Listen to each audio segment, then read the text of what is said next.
we talked about the shadow effect. And one of the things I like to do with my videos is share what's happening in the classroom with you. So what is the shadow effect? So when we talk about what is the shadow effect and why is something like that I'd include in a psychology class?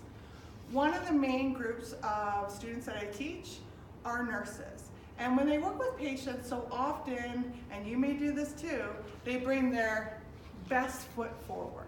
Well, often it's not their best foot forward that got them in the hospital in the first place.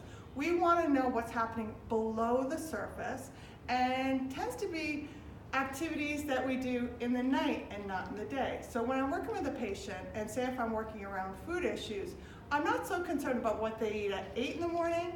I'm curious to know what they eat at 8 at night.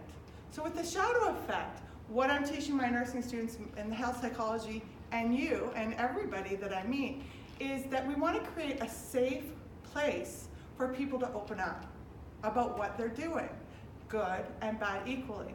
And part of creating a connection and engagement with patients is sharing a little bit about your own shadow effect, which I did in class. So what our shadow effect is anything that's below the surface that we might not readily share with other people.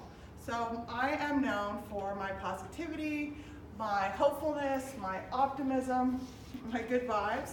But on the other side of that is times that I do feel sad, depressed, anxious, angry, and all those things.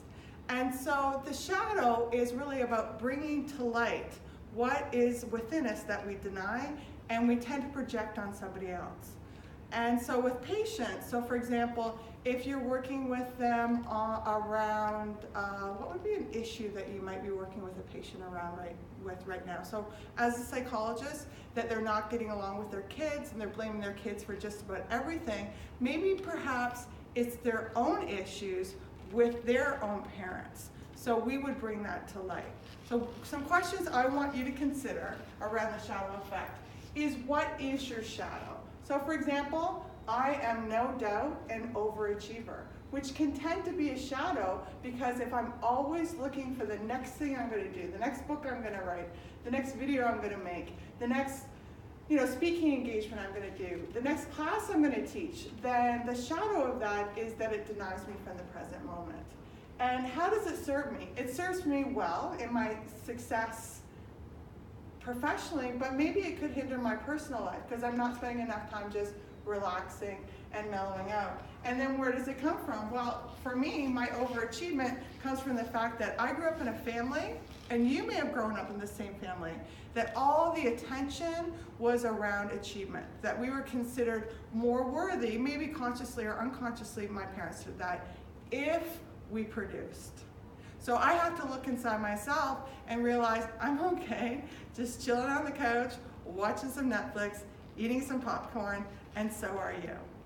So ask yourself these questions. What is your shadow? How does it serve you? Where does it come from?